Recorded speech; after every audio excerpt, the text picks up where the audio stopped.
Hello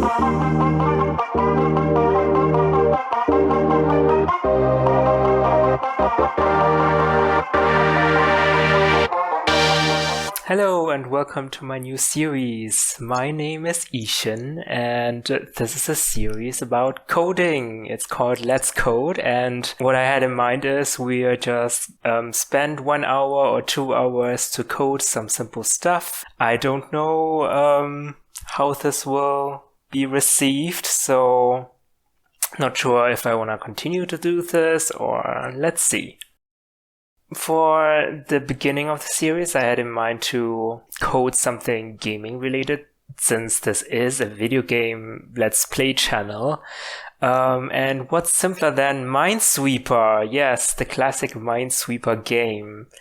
I think it would be fun to just code this, and I don't know, and I'll upload it to YouTube and see how it goes. Okay, let's first get to the basics. What is a Minesweeper game? And here there's a Minesweeper implementation online.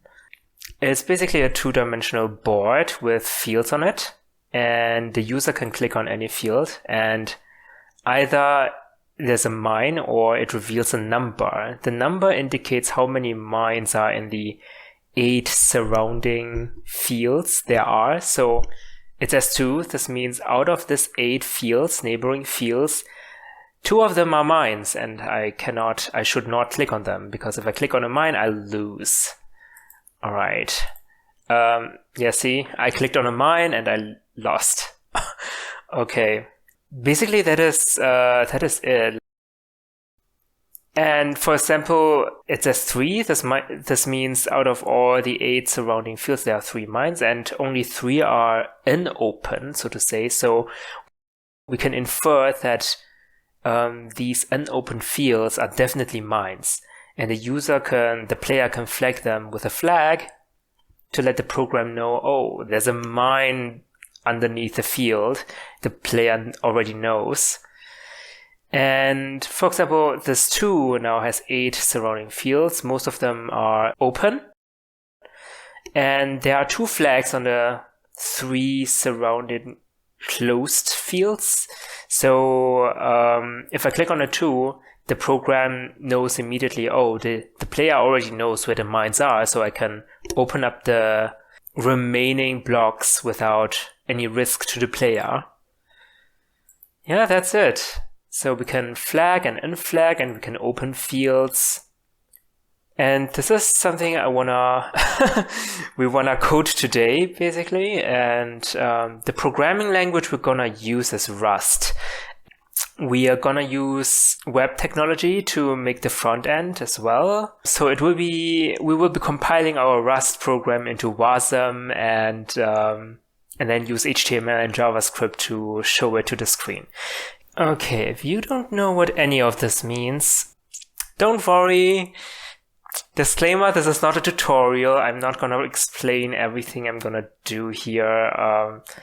This is just for fun, for people who wanna know what programming is like, and or people who only know Rust to know what wasm is all about and how to use that, or people who know both. Maybe they can sit back and enjoy other people program. I will be uploading all of this to my GitHub account, so don't worry. You can find the link in the description below. Let's get started, shall we? So I've already prepared a folder, and let me create a new project, cargo init lib.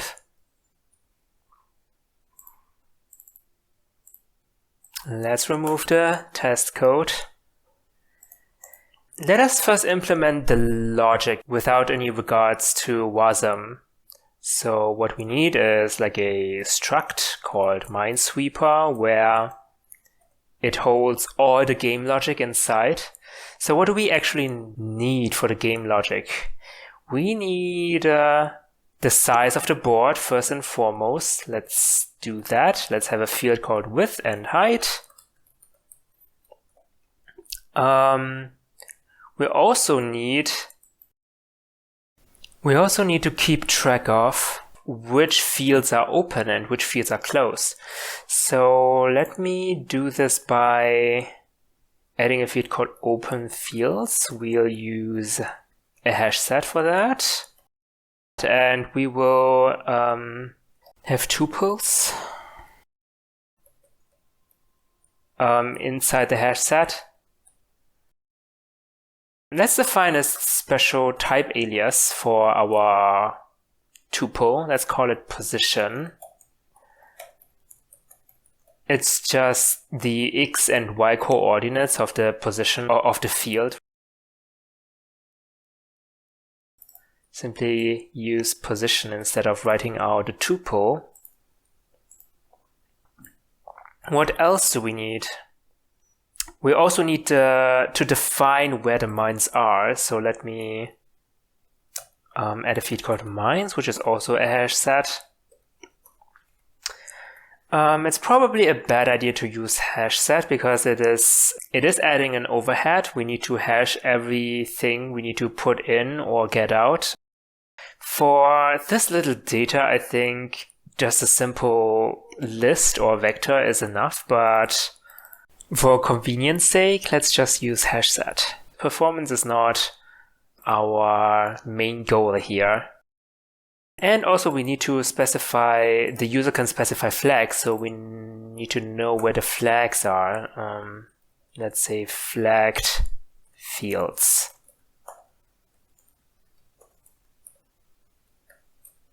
Alright, I think this is it. Let's implement some methods on Minesweeper. First and foremost, new.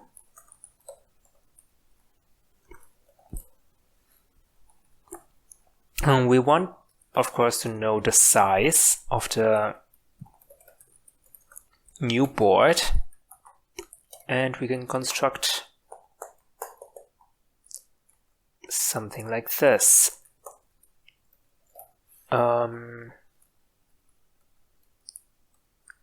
No fields are open, so it's an empty hash set. There are no mines and no fields are flagged. Okay, actually, we actually want to populate the mines already, so let me have a new parameter called mine count, maybe. And we will randomly generate some mines.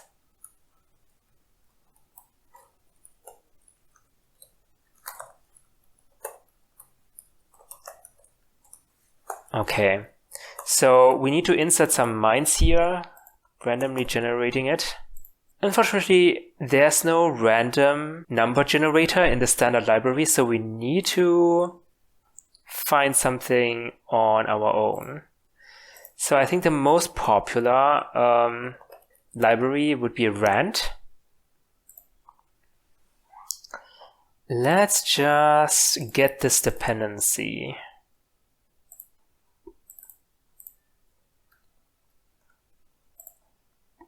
Okay, so while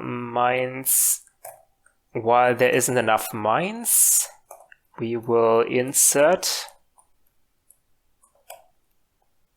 a new mine. And we will need to randomly generate some numbers here, which we do with random, I think. Okay, I guess we need to get a thread RNG and then call genRange. Let me abstract this everything in a new module called random. Mod random. Okay. So what do? We use this, get the thread RNG, and then do something like this. I don't know.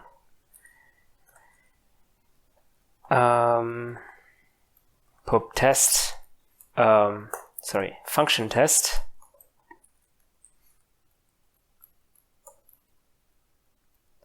Does this work? It does. So we actually need a U size.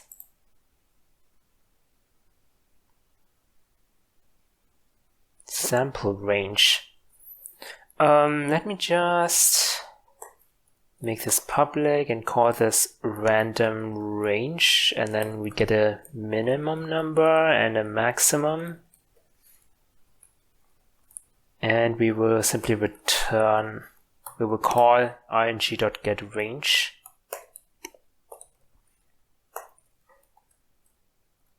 And this will return a U size.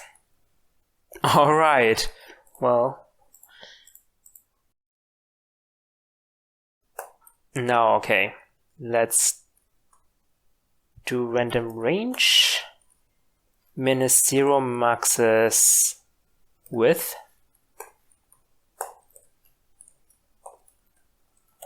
And the maximum number is exclusive. So, okay, there's something wrong. Mines is not mutable. Right, let's make it mutable. Alright, so this should do the trick. Let me derive debug on this real quick so we can test it.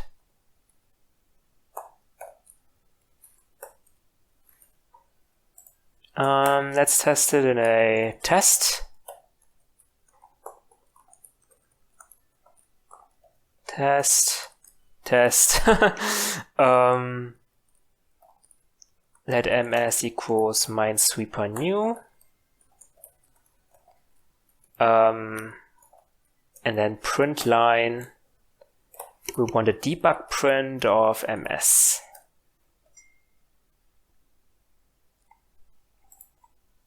Right, let's make it a 10 by 10 board with, I don't know, 5 mines. Okay, let's just run this.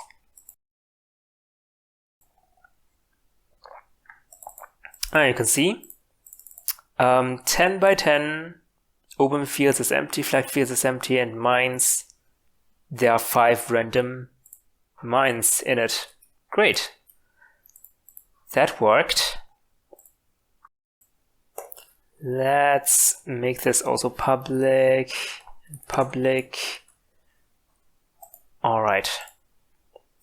Now, next we're going to do the user interactions. So we can, as a user, we can open a mine. Like if a mine, open a field. If a field is closed, the user can open it. Okay. For this purpose, let's add a new method called open. Open would take, it is a method on the Minesweeper object itself, struct itself, and it will take a field position. And what the user will get is either a number or a mine. So let's encode this in a new type called open result.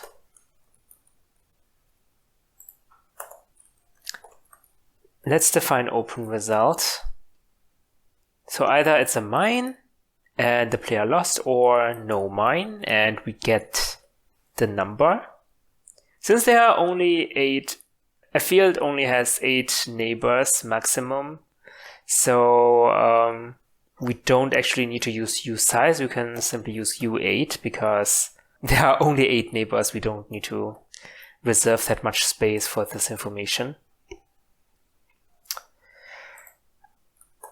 Alright, and okay, when the player opens a field, of course, we're gonna add it to our open fields.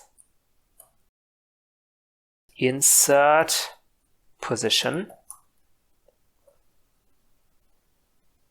And then we need to look if it is a mine or not. So that is mine equals, we need to look in the field mines and we need to see if it contains position.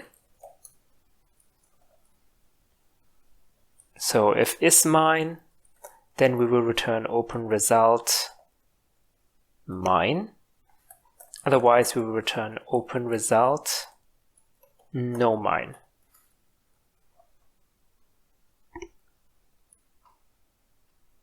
Oh, okay, we can't. Yeah, this involves mutating open fields, which is a field on self. Therefore, self must also be mutable. Here we go. Okay, now there's missing this number, right? We need to determine this number. I think for that, it would be great to have a helper function called neighbors. Neighbors of this position. And we will return a vector, which is a list of positions. Of course, we can simply write in all 8 of the neighbors manually like this. X, y minus 1, or actually x minus 1, y minus 1, x, y minus 1, x, y plus 1, and so on. There are 8 neighbors, but this would be incredibly boring, so let's not do that. Instead, let me iterate over all the possible neighbors. I think that makes more sense. So let's iterate from x minus 1 to x plus 1.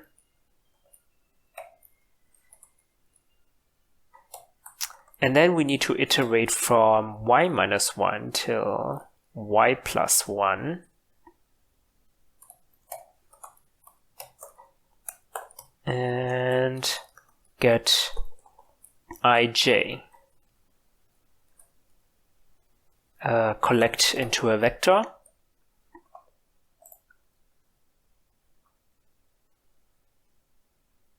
Right, it borrows I, but we want to move I into it. Okay. So this looks much simpler and more elegant, but it is unfortunately wrong. Yeah, what we're doing here is we are taking x, which is an unsigned integer, and we're subtracting 1 from it. And this may panic because if x is 0 already, then minus 1 would be negative, and yeah, and that in the best scenario, the program will panic and exit the process. In the worst possible scenario, it might overflow into the other side. That wouldn't be good. So let us fix this. So we actually want the minimum of x and 1 so that we can subtract 1 from it. And the same we are doing for y. Okay, that's better, but it's still wrong because if x is already, if the field is already on the right edge of the board, then x plus 1 would be pointing to a field outside of the board, and that's also we do not want. So let's make it a minimum of x plus 1 and with minus 1. So we always stay in the range. And the same for the height.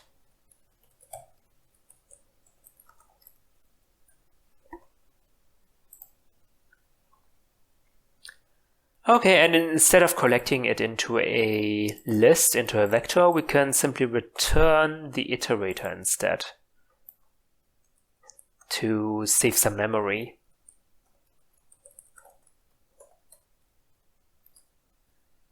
Alright, what is wrong now?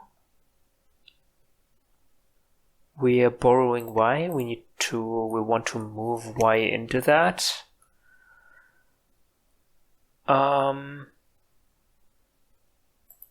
Currently the iterator is depending on self because we're accessing self fields here, but we can just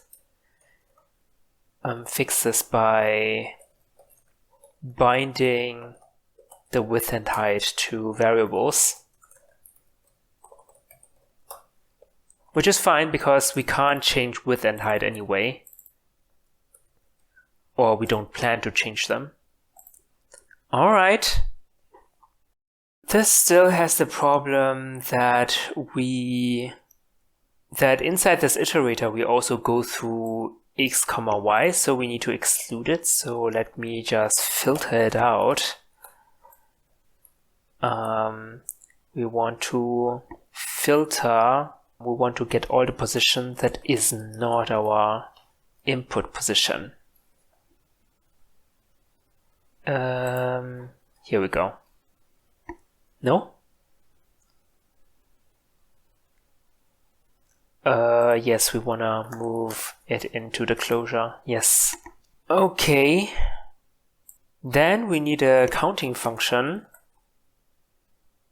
Let's call it neighboring mines. I have not a better name for this. It will return a U8. And what it simply does is it will... Oh yeah, since neighbors returns an iterator, let's rename this into iter neighbors. Iter neighbors. Now we do not need to decompose this. Pos. Iter neighbors pos. And then we will filter. We will filter all the mines. Pos self mines dot contains pos, and then count.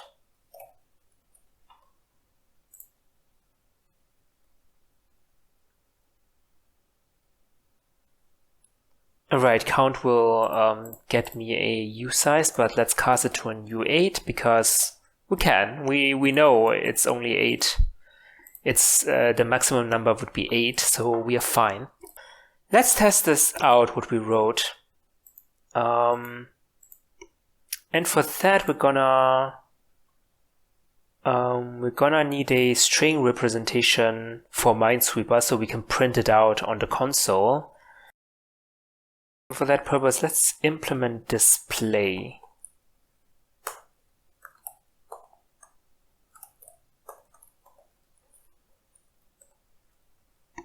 Okay. Alright, now we need to iterate all the rows. Or, yeah, the rows. And then we want to iterate over all the columns. And then we want to write a emoji for each field. Let's see. So if it is closed, we will just print out a black square. Let position, or let pos equals x, y. And if the position is not contained in the open fields,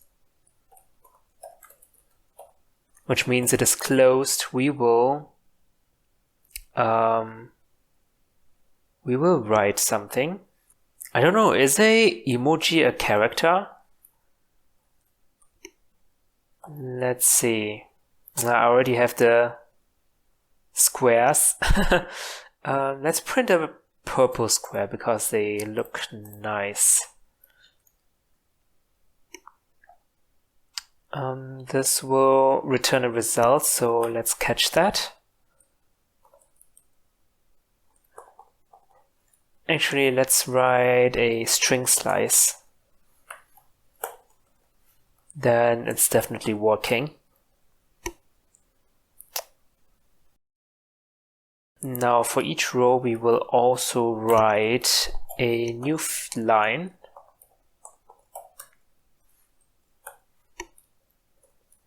Okay. Now if it is open, we want to distinguish between mines and no mines, right? So else if self mines contains pos, then we will write a bomb, because there's no mine emoji, unfortunately. And else if else means it is open, but it does not contain a bomb, and we will, in this case, we will write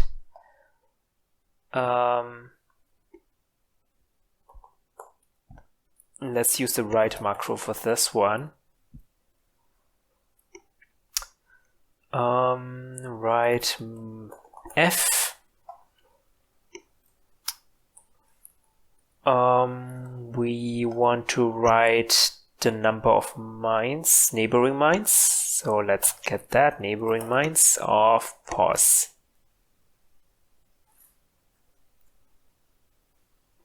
Catch the error. Right, let us test this out.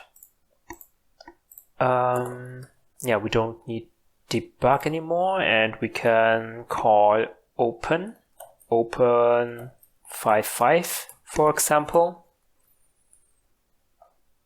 MS is not mutable. Okay, let's make it mutable now.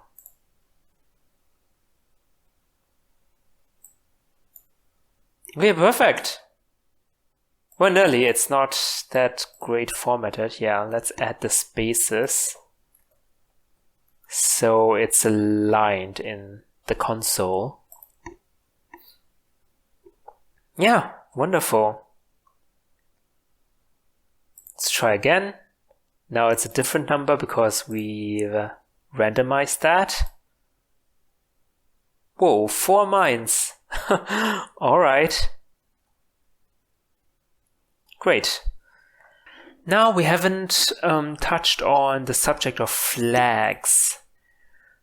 As I've shown you, the user can flag certain closed fields with a flag and unflag it.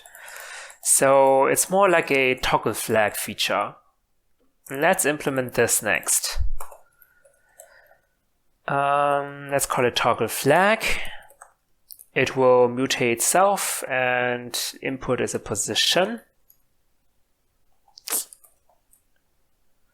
And we will simply look at the flagged fields. If it contains pos, then we will say remove it. Otherwise, we will say insert.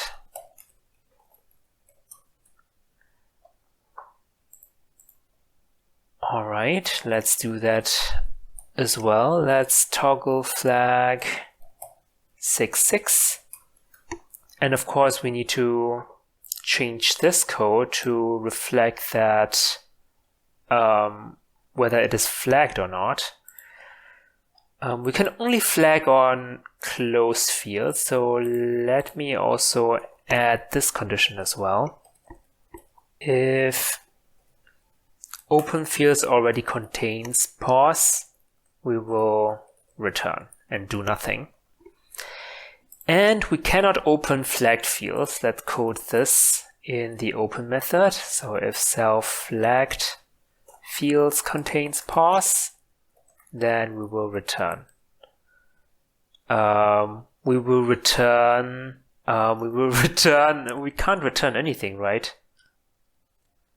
Let's return none. Okay, this means our return type would be option of open result. And these would be sum. All right. Toggle flag is now done. Let us print the flag. So if it is closed, we will need to have to distinguish between flagged fields and non-flagged fields. So if it is flagged, we will write instead a flag instead of a black square.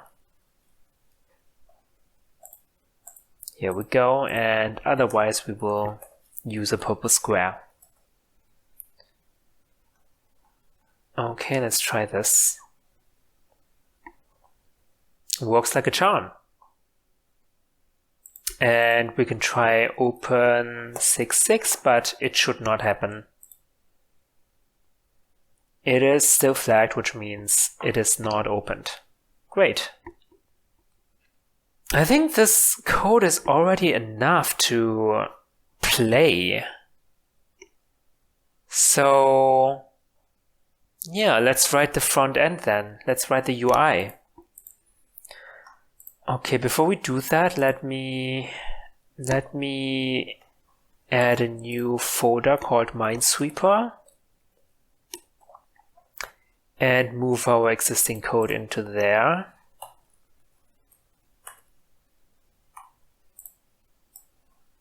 And we will reference it.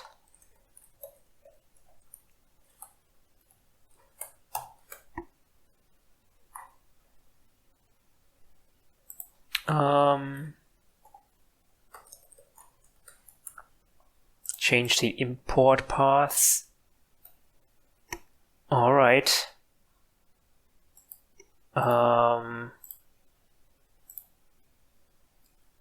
Use Minesweeper everything, I guess. All right, for the UI, let's create a index.html.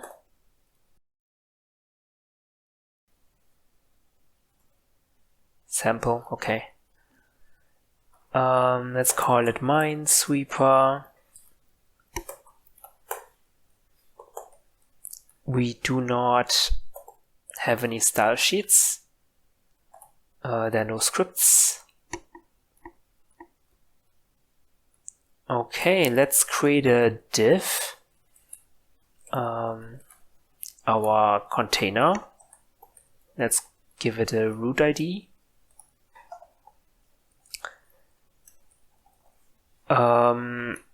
And then we will be using ES modules, so I hope that's the correct syntax for it. It's been a long time since I did vanilla.js. And also for wasm, we'll be using this library called the wasm-bindgen, which makes it easier to write wasm, to pass data between JavaScript and Rust. That's added as a dependency here. We also need to define the crate type. Here we go. And what else do we need? Use the prelude.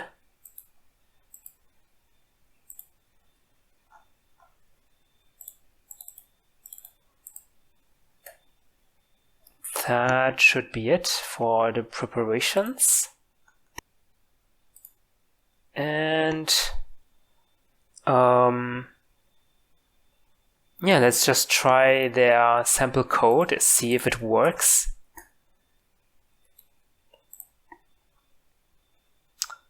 So this will call alert, so there will be a message box coming. Let me build this with wasm-pack. This is also a tool designed for interacting with wasm-bindgen and compiling it into wasm and so on. Let's do that. Oh. Right, yeah, this is now our first problem.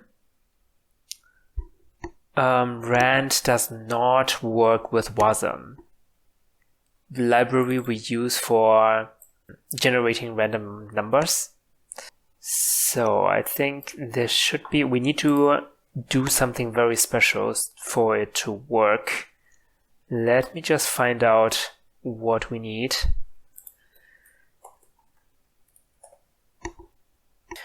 Okay, wasm support. The wasm target is not automatically supported by rand or getRandom. To solve this, either use a different target, no, that is out of the question, or add a direct dependency on getRandom with the JS feature.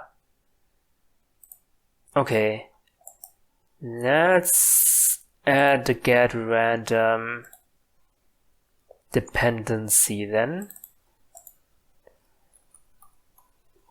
And we need to specify a feature called JS.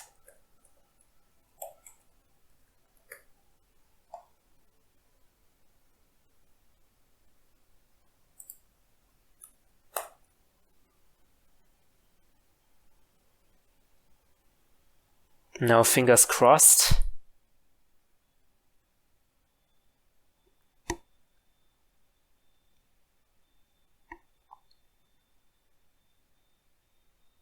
Oh God, what happened? What the heck?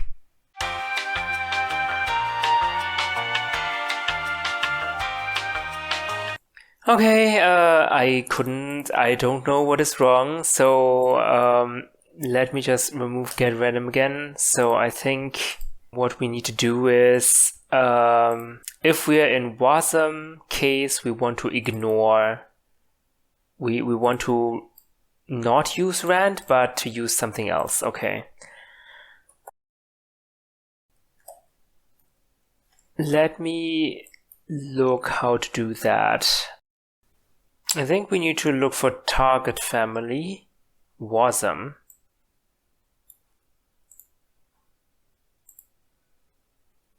So if not target family equals wasm, let's do that.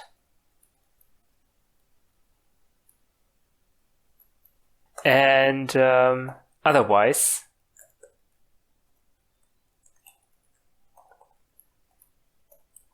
we want to define something else as random range.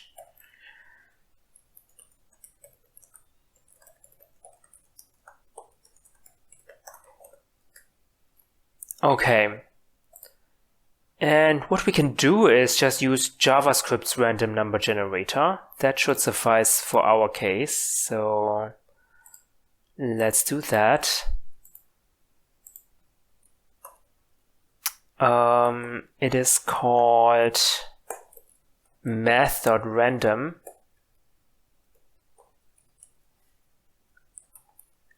And it will return a float. We need to import prelude. Right. We need to have an attribute saying that we want to import it from a namespace. Right.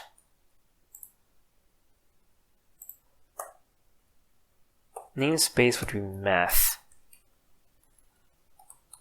And we can write something like random. This will give us a float, a double. We will multiply it by max. Actually, we'll multiply it by max minus min. And then we will floor it as double. Let me remove this attribute so we get some auto-completion features. Here we go. We want to floor it and then plus min. We can already cast this as usize, I think, and then plus min. Random range is defined multiple times. Yes, we need to, oops, that's the wrong attribute. Here we go. So hopefully this will now compile. No? Okay. I think we can also make rand like conditional, a conditional dependency. I just don't know how to do that yet. That's the correct syntax. I think, hopefully. Target, not target family, wasm dependencies. Here we go. And let me check if we can build it without wasm. Yes, okay. Phew! That was harder than I expected. I am still surprised that Rand does not support wasm. But okay, you can see this is the output of the wasm-pack, and there's a wasm file, and also it will generate some glue code. Actually, this was I think I did the wrong thing. Hold on. I want the web target. So we generate ES modules instead of whatever was before. Yeah, this is wasm and some glue code. Okay, looks very promising. Let me import this. Import init from package Minesweeper.js. And what are we exporting again? Greet.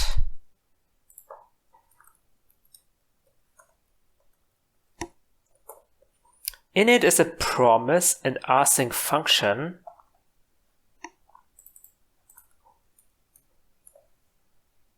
Yes, which will load the wasm. So let's create an async function and await on init, and then greet. Greet will, oops. What does greet do? It needs a name. Okay. Greet ishin, and then we will call main. Alright, I think this should work. So unfortunately, ES modules need a server to serve the ES modules, otherwise it will not work. So let me just spin up a simple static HTTP server. I think I've already installed it. It's called serve. Okay. Yes, it works. Great. Alright, now let's remove this again.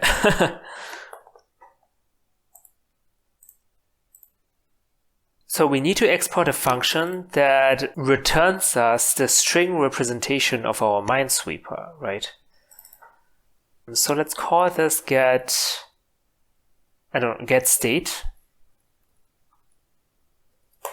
And we will return a string.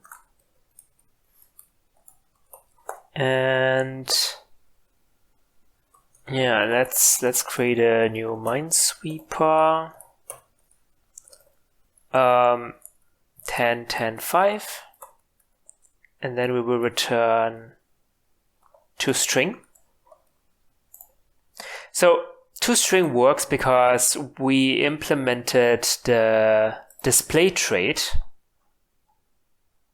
We implemented a display trait for Minesweeper, and the display trait automatically also implements this toString function, the toString method, which we can call. Let's add it to here, get state. Of course, in JavaScript we do not use camel. We use camel case, we don't use snake case, so we need to adjust a little bit, and we need to rename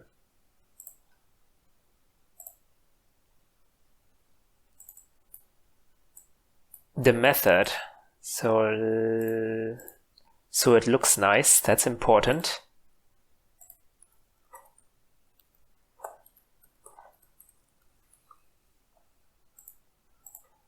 And then we can do console log get state. I'm a little bit surprised why it doesn't show me the types, but I guess it's because we're in an HTML file and not in a JavaScript file.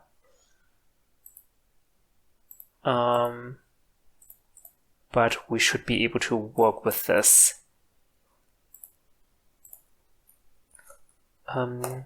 Compile again.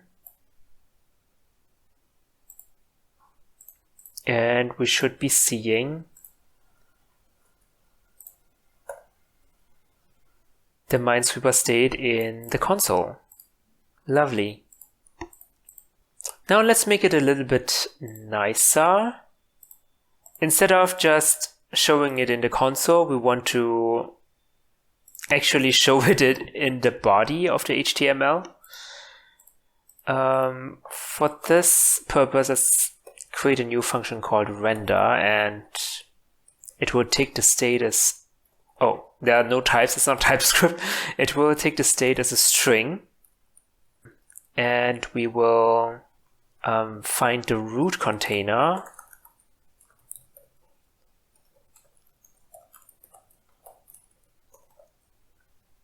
and we will simply set the inner text to state. And we can do this. And we get it here. Wonderful. Now, this is of course still bad because we cannot interact with anything. So what we need to do is parse the state and then create clickable elements on our page so the user can interact with it. So let's do that. Let's empty root by setting in our HTML to an empty string, and then we will parse it. So we will first split by new lines,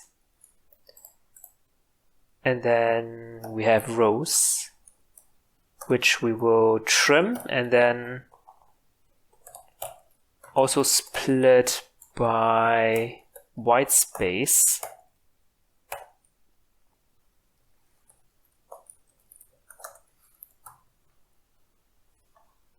That should be our parsed data.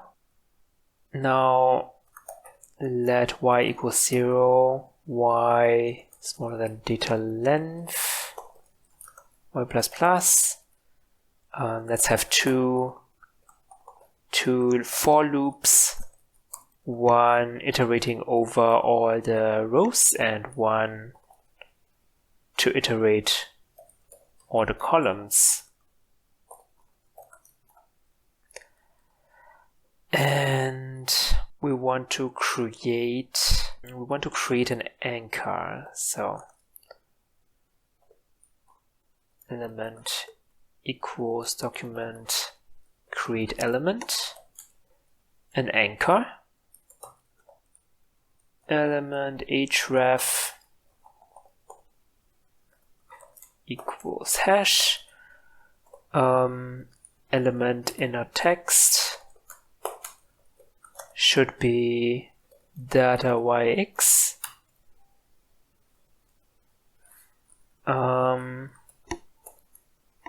Let's add a class as well for better styling. Class, let's add a field.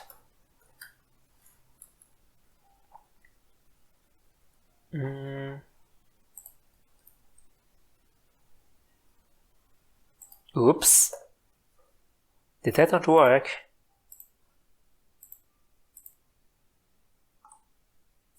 Oh yeah, we forgot to append the element to our root container, so let's do that.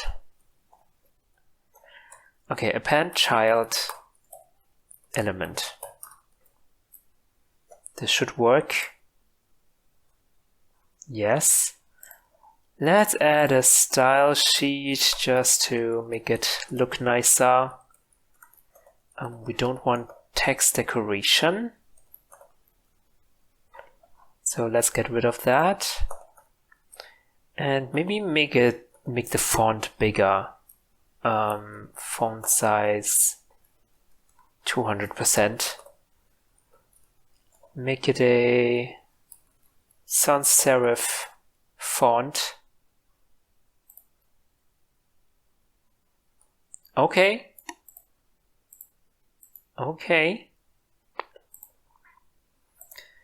Now, unfortunately, this layout is completely wrong. It should be a 10 by 10 grid. So let's fix this by adding a style sheet on root.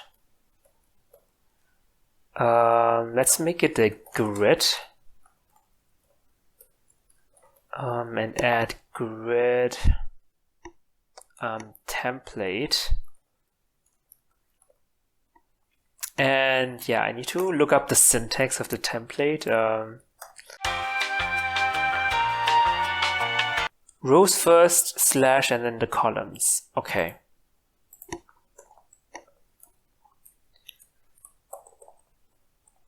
Let's just make it auto. Rows first, this means this should be the height.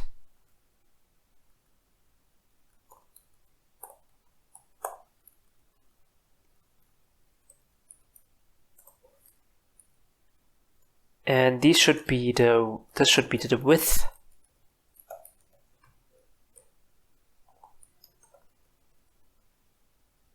Okay, let's see if that worked. Okay. Okay, they are 10. It's 10 by 10. But it's kind of spaced out. I don't like it. Maybe let's not use auto.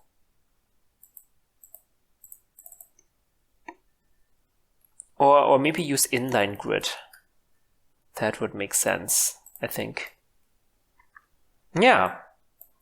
Much nicer. Okay. Now we just need to add the interaction part. We need to add event listeners. Add one for click. We will prevent default. And then we need to call wasm. So let's provide some wasm methods for all the interactions we can do. So we have open field.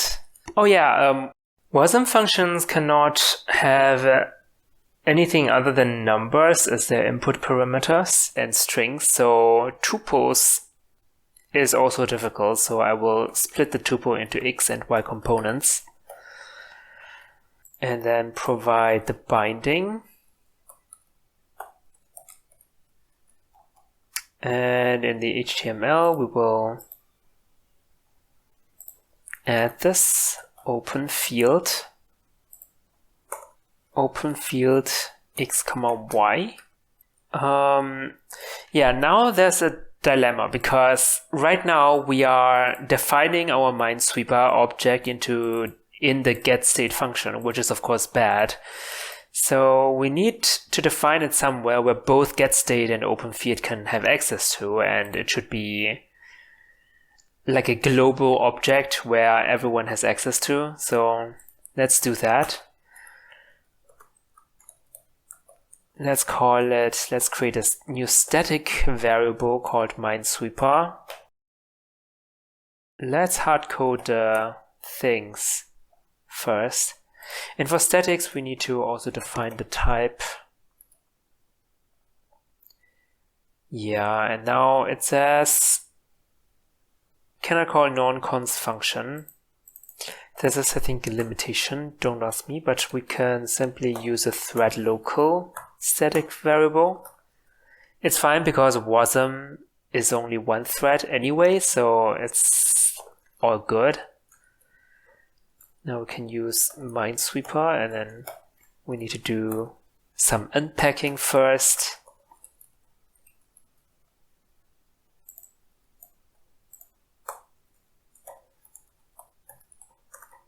And then we can call ms.open on x, y.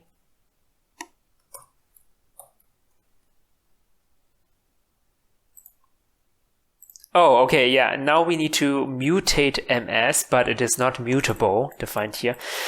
And yeah, the thing is, in a static variable, we cannot have mutable stuff. So we need to wrap this into something that is not mutable, but we can mutate it still.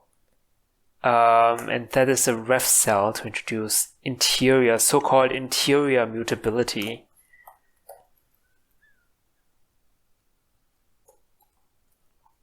what it does is basically circumvent the borrow checker of Rust, and it will do a runtime borrow check, which adds a little bit of overhead, but it is fine. Now we need to borrow it first. And here we can borrow it as mutable. All right. Let's see if that worked. Not really. Are we calling open field already? Yeah. Let me just log something, x and y, for example.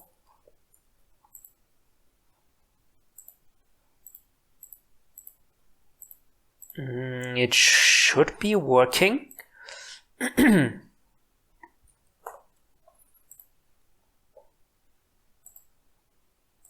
Oh yeah, it's not working because when we open a field we need to re-render, which we forgot. Let's render again. Okay, maybe make it so that the render fetches the state automatically. Get state. And we can do some refactoring. We don't need an extra variable for state.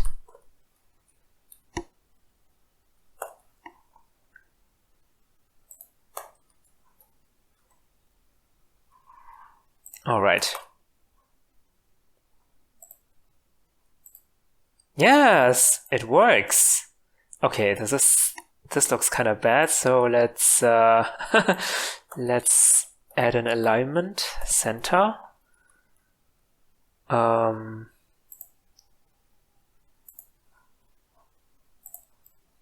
Okay, this is already playable.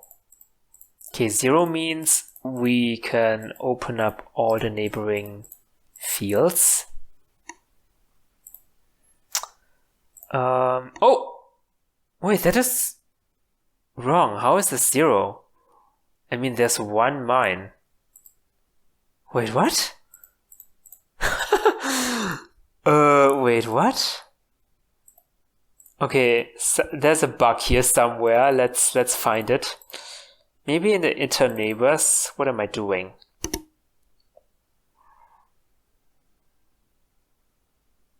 No, it does seem correct. That is weird, isn't it?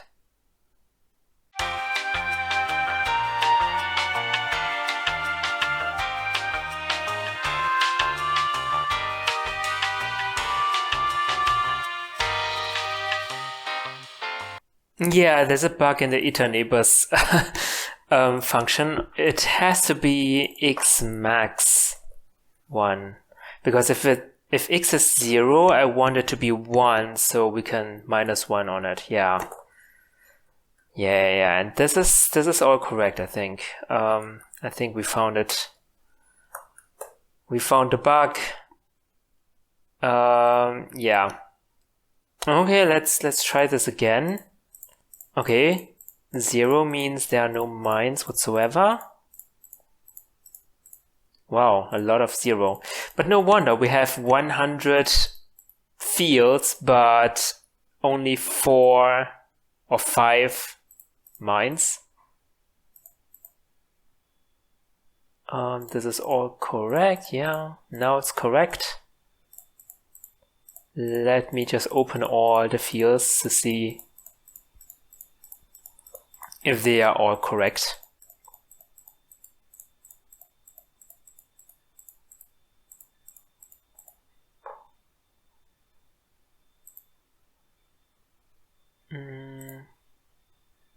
Okay. 2 mines here. No mines over there. Yeah, 5 mines. Great.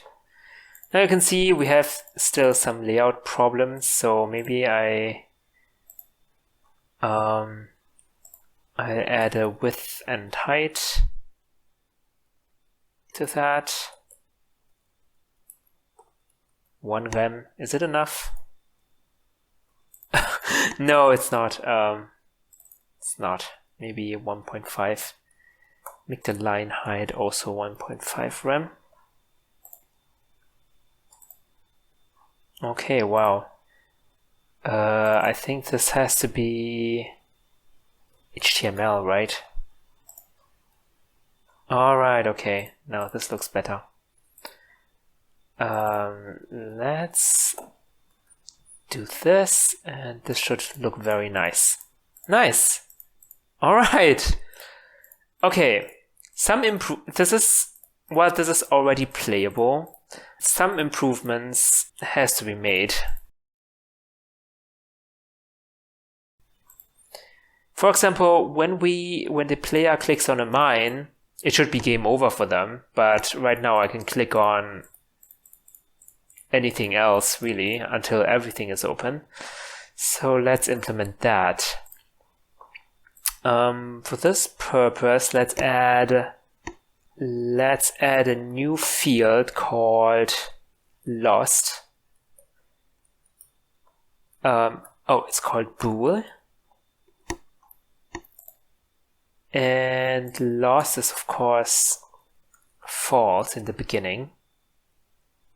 But when we open something and it is a mine, we will set lost to true.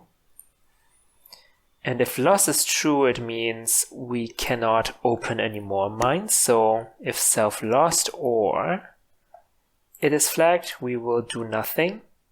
Same for toggle flag. So that was easy. Let's find a mine. And then after that, I'm clicking everywhere, but I can't do anything. The second improvement is if we open a field with 0 mines, then the game should also open all the neighboring fields, right? Because 0 means there are no mines in the vicinity and it is safe to open all the fields. So there's actually no debate on whether there could be a mine or not because there are no mines. So let's implement that. So, for this purpose, let's have the mine count. Let's bind the mine count to a variable and check on mine count. If mine count is actually 0, then for neighbor in self-iter neighbors pause, we will also call self-open neighbor.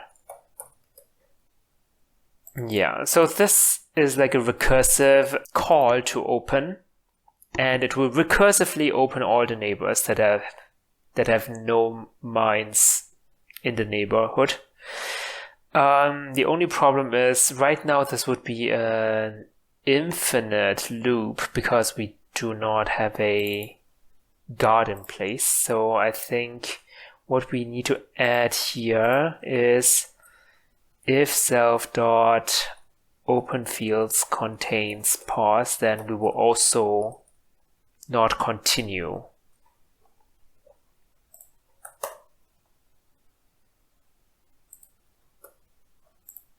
All right. Yes, it works. So to make the presentation nicer, let's do not display a 0.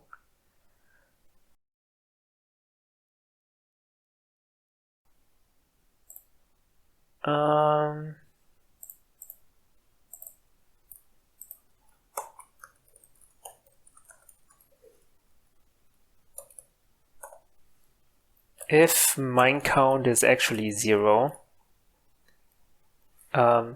if it is not 0, then do a mine count, and else we will supply. Oh damn, I can't do that because the return variables are all different. We have to do it here. If mine count greater 0, then do this, else we will write we will get a white box, white square.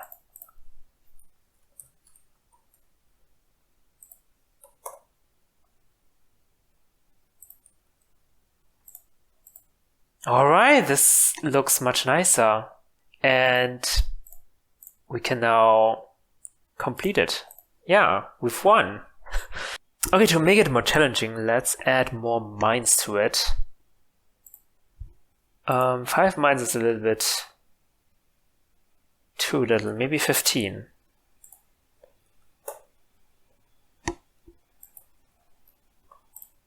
Oh, well.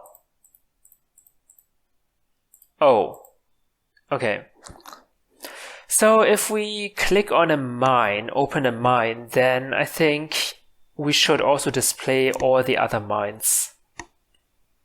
Let's see if we can include this in our display logic. So if it is closed, if we already lost and mines contains the position, then we will write the mine regardless, even though it's closed, right?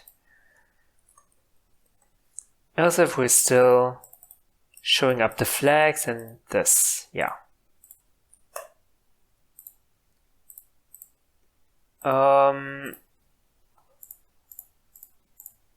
Let's try it. Yes, now we can see all the mines. And why am I losing all the time? Here we go. This is already very playable. Wow, okay. So for the next step, we should implement flag handling. So let's expose the toggle flag function.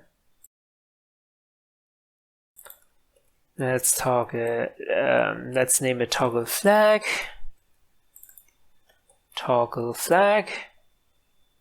and we will call toggle flag. And we will add the event listener. So toggling flag should be done with the right mouse button. So let's add a new event listener for context menu. We will prevent default, and then we'll add toggle flag to our imports. Oops. Toggle flag x, y, and then we will render again.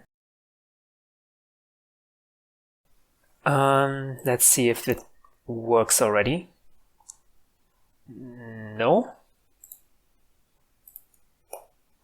There's no export called toggle flag. Hold on.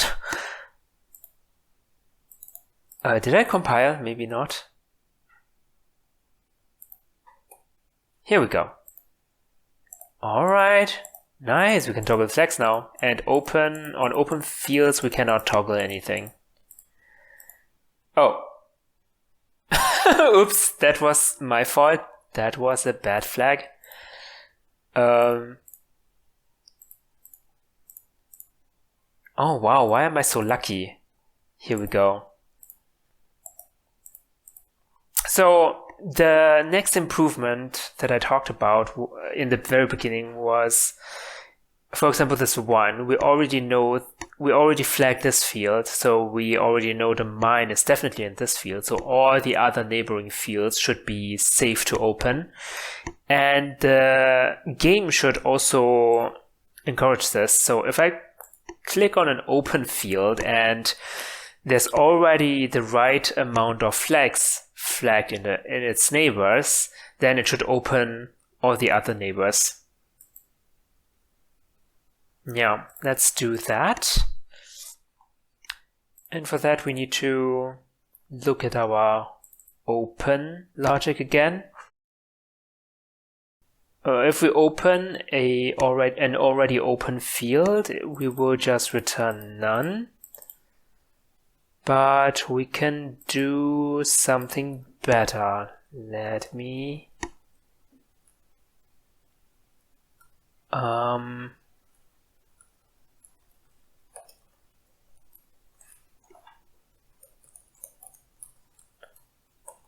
okay, so let me add in a little something. So we want the mine count, neighboring mines, looking at the neighboring mines, and we want the flag count, which is self-eater neighbors, filter, filter all the neighbors that are flagged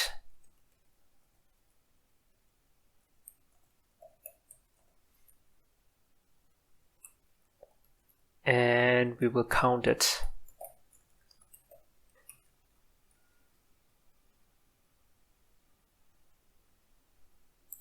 Here we go. And yeah, if mine count equals flag count, then we will open all the neighbors that are not flagged. So self-eater neighbors, for neighbor in self-eater neighbors, we will filter all neighbors that are not flagged. So flagged fields contains neighbor. And we will call open neighbor. Does this work? It doesn't, because here we are borrowing self immutably and here we will borrow it mutably. So these two borrows, they can't exist at the same time, which they do right now. So let's just change the logic into a simpler one.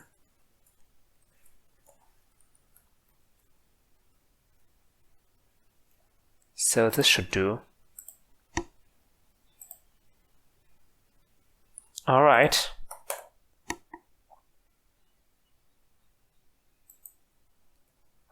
Let's try that. Wait, whoa, maximum call stack size exceeded. Okay, no, that is definitely wrong then. Something is wrong.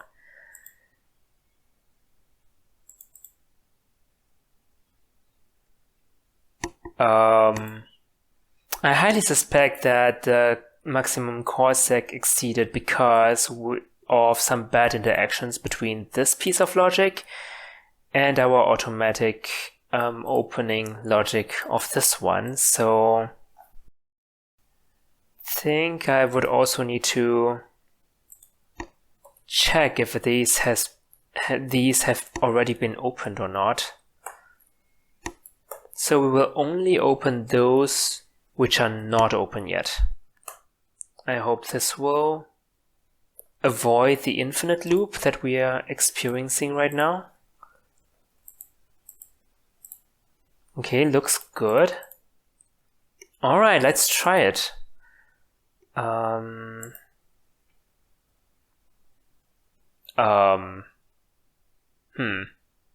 much we can do, actually. Oh, damn. 1, 2. 1, 2. 1, 2, 3 here. Okay, 1, 2, 3.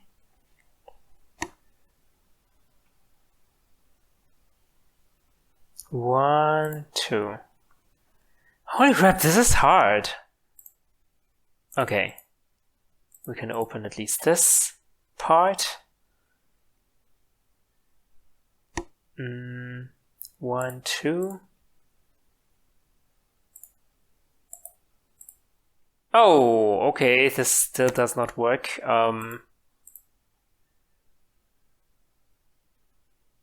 think we also need to watch for the open status. We will only open them if they are closed.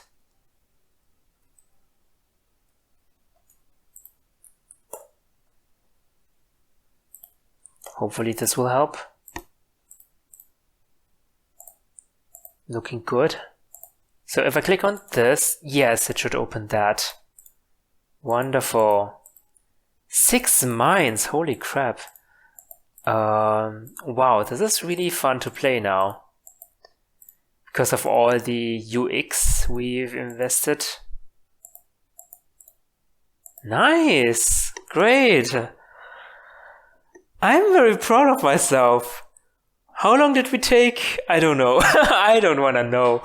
This was maybe far too long a project. But yeah, this is really fun to play now. 1, 2, 3. 1, 2, 3. Wow.